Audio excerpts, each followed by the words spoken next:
मुझे ऐसा लगा कि शायद अभी ये कैब हमारा जो आपस का जो संवाद है इसके बीच में थोड़ा सा व्यवधान हुआ है और कनेक्शन शायद हट गया है, तो उसको अभी दुरुस्त किया है। आगे करते हैं हम। तो देखो, बिजली का हमने लिखा चपला, तड़ित, दामिनी, सौदामिनी, विद्युत, बिजुरी और चंचला। ठीक है, अब पवन का हम करेंगे। पवन का है अनिल, वायु, हवा। अनिल, हवा सबको पता है, हवा। और वायु भी पता है, मारुत, समीर,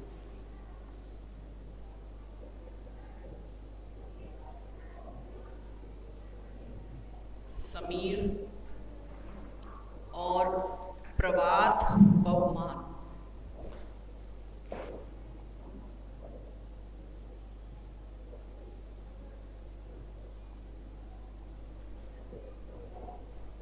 मेरे ख्याल से ये प्रवाह होना चाहिए। भंवरा, तो भ्रमर तो है ही, भ्रमर तो है ही। अली भी सुना होगा, अली भी सुना होगा आप लोगों ने। और मधुकर भी, मधुप। और मधुप के बाद में है भंवरा। भंवरा, मिलिंद, भृंग, मिलिंद और भृंग और भंवरा। ठीक है, मिलिंद, भृंग और भंवरा।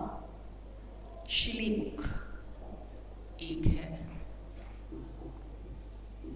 शिली मुख। फिर देखिए, भंवरा के बाद में मोर। मोर के क्या क्या हो सकते हैं? मयूर, शिखी। बच्चों, मेरे मन में एक विचार ये आ रहा था कि जो ऐसे विषय हैं हमारे हिंदी के अंदर, तो इन विषयों को हम वैसे आराम से अंत में भी कर सकते थे, क्योंकि इसमें मेरे हिसाब से समझाने जैसा क्यों नहीं, ये तो याद करने की चीज़ें हैं और आप इनको जितना याद करेंगे, बार बार पढ़ेंगे, तो उससे ये होगा। ठीक है ना? लेकिन नहीं, मैंने शुरू करवा दिया तो इसको मैं ख़त्म तो करवाऊंगी, लेकिन इसमें क्या है कि पर्यायवाची और विलोम शब्द ये सब चीज़ें ऐसी हैं कि इनका कोई ये कि एक निश्चित इनकी संख्या है वो हम कह नहीं सकते, क्योंकि मैंने कक्षा में जैसे ऑफलाइन क्लासेस भी मैंने बच्चों को बहुत बहुत करवाया है, कई बार करवाया, कई बार टेस्ट भी लिया है। उसके बावजूद भी इन विषयों के अंदर विलोम शब्द और पर्यायवाची जैसे, मतलब विलोम शब्द तो फिर भी याद हो जाते हैं बच्चों को, पर पर्यायवाची में दिक्कत आती है, पर्यायवाची दुरुस्त नहीं उनका। तो आप इसको हल्के में ना लें। और मैं ये सोच रही हूँ कि जैसे आज मैं इस टॉपिक को ख़त्म कर दूँगी, आपके जितने भी 60-70 जो भी होंगे अभी होंगे वो मैं करवा दूँगी। ये क्लास में 40 मिनट की क्लास में ये पूरा हो जाएगा आपका टॉपिक। लेकिन जैसे हमारा व्याकरण के सारे टॉपिक हमने विस्तार से कर लिए, सारे किए हैं हमने, तो हमारा एक शायद वाक्य वाला बच रहा है, तो वाक्य वाला आपको करवाना चाह रही हूँ। वो उसी के अंदर वो तत्सम तद्भव वाला वो मैं करवाना चाह रही हूँ आपको, तो वो करवा के वो हो जाएगी तो मेरे ख्याल से बाकी तो सारे हमारे हो चुके। फिर बचेंगे विलोम शब्द और एक आपका वाक्यांश, वो बच रहा है। ठीक है, तो ये मैं आपको करवा के वो वाक्य और तत्सम तद्भव वाला जो है उत्पत्ति के आधार पर, मतलब वाक्यों को या कितने में विभक्त किया गया, वो करवा के मैं आपको पर्यायवाची भी अगर दोबारा से करवा दूँ तो कोई दिक्कत वाली बात नहीं होनी चाहिए, क्योंकि मैं सोच रही हूँ कि ये तो आपको जितने ज़्यादा करवा देना उसमें आपका भला है। मेरा भी काम अच्छा हो जाता है कि इसी बहाने से मैं आप लोगों को पढ़ाती हूँ, तो मुझे भी कुछ नए शब्दों की जानकारी होती रहती है, मैं भी कुछ सीखती हूँ आप लोग नहीं पढ़ते, मैं भी तो पढ़ती हूँ और मैं भी पढ़ रही हूँ। मैं भी कोई इतनी विदुषी तो नहीं हूँ कि सारा ज्ञान जो है मेरे इधर मतलब है। हाँ है विषय का, हर विषय का होता है, जो जिस विषय का अध्यापक होता है उसको होता है, परंतु संपूर्ण विद्वान या विदुषी तो कोई भी नहीं है इस जगत के अंदर।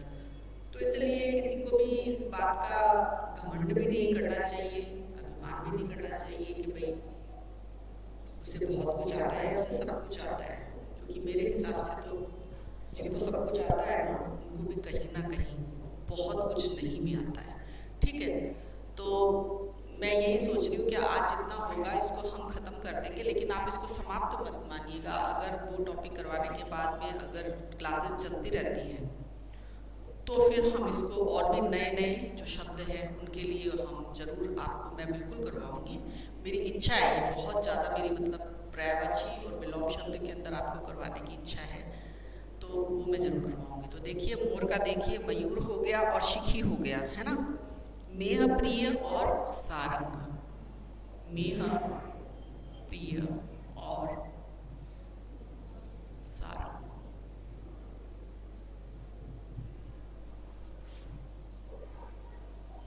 अब कई पेरेंट्स को या कई लोगों को ये परेशानी हो जाती है, मैडम इतना इतना करवाने का क्या मतलब, जब बच्चे को कुछ याद ही नहीं हो रहा है और आप करवाए जा रहे हो, आप लिखाए जा रहे हो, बच्चे को कुछ आता ही नहीं है।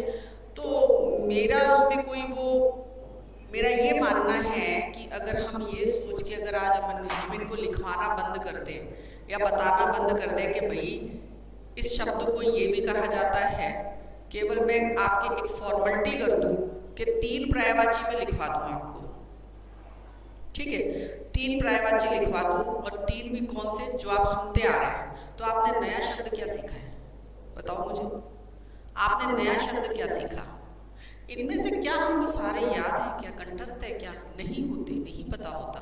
कई बार कई शब्द कई जगह कई चीज़ों के लिए मतलब प्रयोग में लिया जाता है, तो हमको वो जानकारी है भी नहीं ना। जब हम करेंगे सब चीज़ें और ज़्यादा से ज़्यादा मात्रा में करेंगे और अभ्यास के साथ में करेंगे तो ऐसा हो सकता है कि आपको नहीं ध्यान में रहे। भाई सारी चीज़ें कंठस्थ एकदम से रट्टू तोते की तरह रट भी लेते हैं कई बच्चे, पर मेरे हिसाब से रटा हुआ भी काम आता है, लेकिन हाँ समझ के अगर आप उसको बार बार अभ्यास से अगर आप एक हैबिट, एक आदत बना लेंगे बार बार पढ़ने की, तो फिर वो परेशानी आपको नहीं होती है कि याद नहीं होता है या याद नहीं है।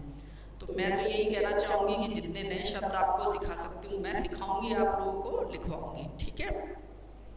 फिर देखिए मयूर के बाद में हो गया तलवार। तलवार का क्या होगा? तलवार का देखिए असी कृपाण,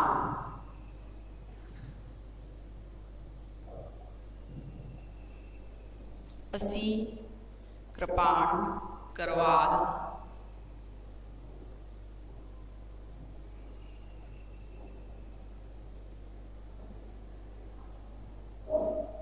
चंद्रहास।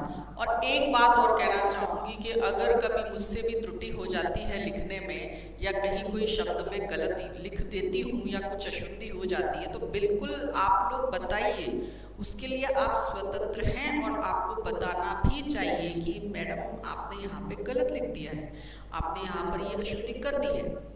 देखिए जानबूझ के तो मैं गलत आपको लिखवाऊंगी नहीं, लेकिन कई बार क्या होता है फ्लो में हम काम करते हैं, जब एक गति के साथ में कोई काम कर रहे होते हैं और अब बहुत ज़्यादा व्यस्तता होती है कि अब एक काम करने के बाद में दूसरा काम करना है, कि आज मैं क्लास लेने के लिए आई हूँ, क्लास लेने के बाद में मैं दूसरे क्लास लूँगी, ठीक है, या कोई और भी काम हो जाता है, कई काम रहते हैं, तो उस व्यस्तता के बीच में कई बार माइंड एक जगह ना हो के कई जगह बटा हुआ होता है, मतलब दिमाग में ये चल रहा होता है कि मुझे नेक्स्ट काम ये करना है ना, तो वो चीज़ हो जाती है। तो वो कोई बहुत बड़ी बात भी नहीं है, उसको बहुत तूल देना भी सही नहीं है।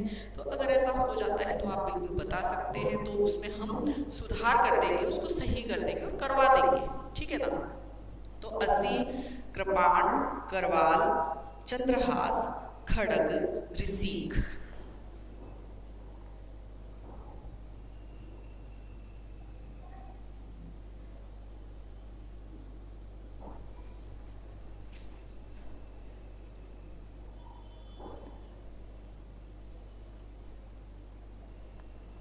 फिर है प्रकाश,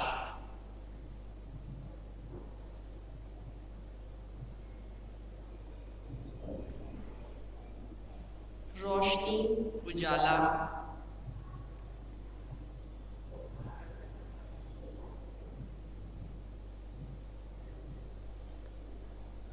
रोशनी, उजाला, आभा, आभा के अलावा है चमक, छवि, चमक, छवि, ज्योति और प्रभा।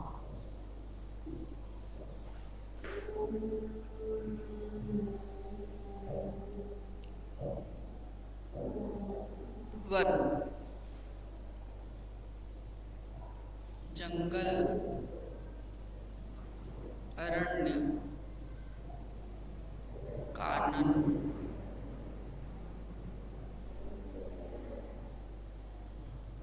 विपिन,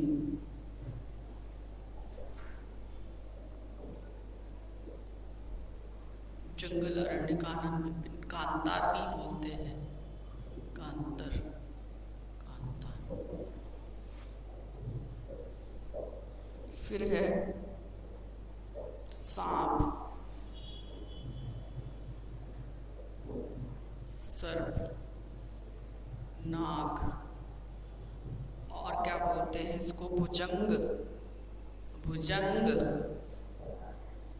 और व्याल, फणीश,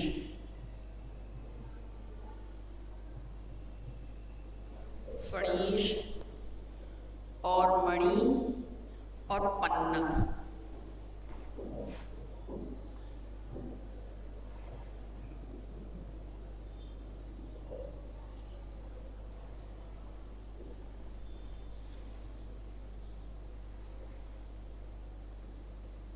सोना,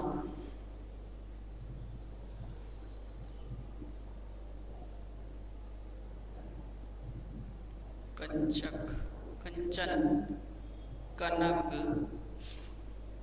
कंचन, कनक, हेम, स्वर्ण, स्वर्ण और हिरण्य, कुंदन,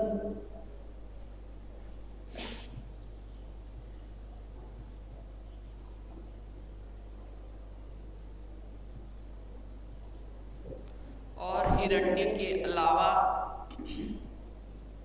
तपनीय,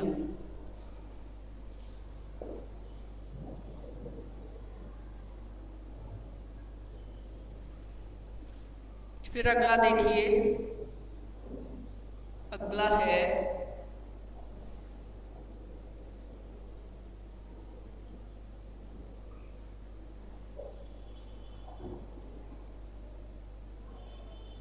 हिमालय।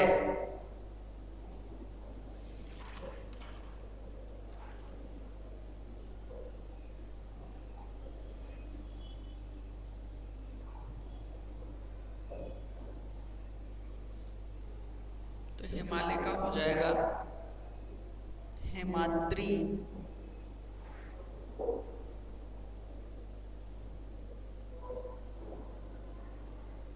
हिमाद्री पर्वतराज,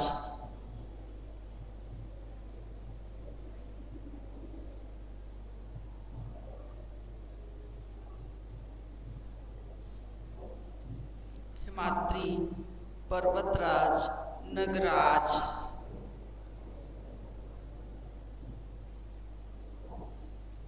नगपति, नगराज, नगपति, हिमगिरी, शैलेश, हिमगिरी, शैलेश और शैलेश के अलावा बोलते हैं शैलेंद्र। क्या बोलते हैं? शैलेंद्र।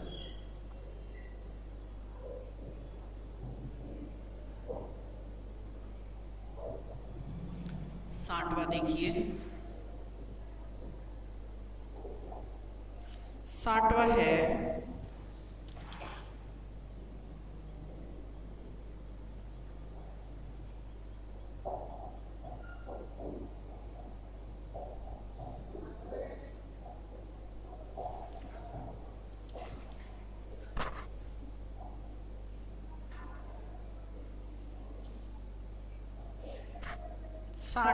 आप पुष्प का कर लीजिए। वैसे पुष्प वाला जो है आप छोटी क्लास से पढ़ते चले आ रहे हैं, फूल जिसे बोलते हैं, है ना। तो फूल तो मैं नहीं लिखवाऊं तो चलेगा, आप लोग खुद भी जानते हैं।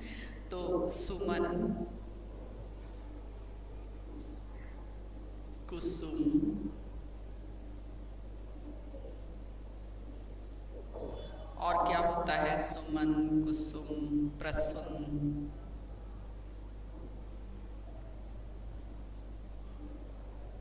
और फूल लिख लीजिए। गुल भी बोलते हैं,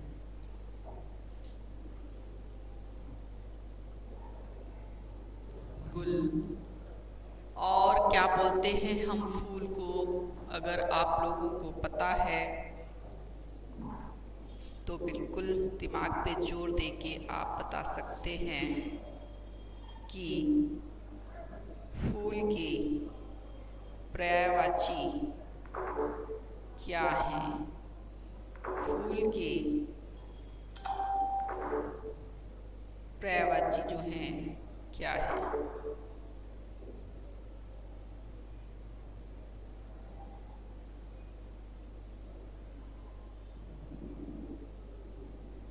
इसके अलावा देखिए फूल तो है ही, सुमन भी है, कुसुम भी है और प्रसून भी है। गुल मैंने आपको लिखवा दिया है, गुल हिंदी का नहीं है, परंतु ये किसका है, शायद उर्दू का होगा गुल, ठीक है। और इसके अलावा हम देखिए इसको बोलते हैं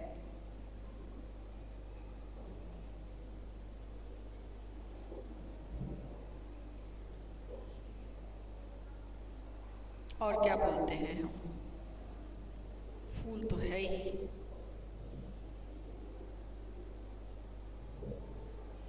लतांत भी बोलते हैं हम, गुल भी बोलते हैं, सुमन भी बोलते हैं, पुहुप भी बोलते हैं और मंजरी भी बोलते हैं। मंजरी भी बोलते हैं और पुहुप भी बोलते हैं। और अंत में अगर आप फूल लिखना चाहते हैं तो लिख सकते हैं, बाकी फूल सबको पता है, सुमन, कुसुम, प्रसून, फूल हो गया यहाँ पे, गुल, मंजरी, पुहुप, ठीक है। तो ये हो गए आपके पर्यायवाची एक पाठ्यक्रम के हिसाब से। पर मेरे हिसाब से तो इसमें अभी बहुत से शब्द बच रहे हैं जिनके अन्य समानार्थी शब्द आपको पता होने चाहिए। समानार्थी शब्द ही है, समान अर्थ रखने वाले, ठीक है। पर्यायवाची भी बोलते हैं और समानार्थी भी बोलते हैं। तो ऐसे शब्द जो भी बच रहे हैं, तो हमारा जैसे पाठ्यक्रम 1-2 ही मतलब बच रहे हैं, ज़्यादा कुछ नहीं बचा है। बाकी की हम जो समझने वाले थे वो सब कर चुके, एक वाक्य वाला जरूर बचा हुआ है। तो उसको करवाने के बाद में मैं आपको अंत में पर्यायवाची और मुझे इम्पोर्टेंट जो लगे कि मैं उसमें से छांट करके और आपको लिखवाऊंगी और करवा देंगे क्लास के अंदर। एक क्लास में संपूर्ण हो जाएंगे, वो कोई दिक्कत वाली बात नहीं है।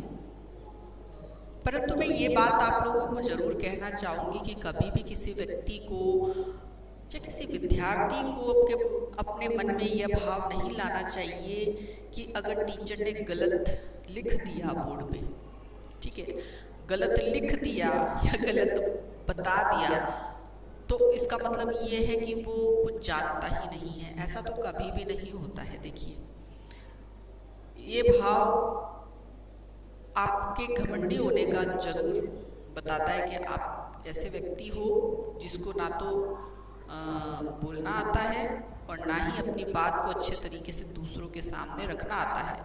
जो व्यक्ति दर्प के साथ में अपने भावों को रखता है तो वो घमंडी होता है, ठीक है ना। जो अपनी बात ही नहीं समझा पा रहा कि दिक्कत कहाँ पर है। तो उसे क्या है कि सही शब्दों का प्रयोग करना आना चाहिए मेरे हिसाब से, और सही शब्दों का प्रयोग आना तो बहुत ज़रूरी है सबसे पहले एक अच्छे इंसान होने के लिए।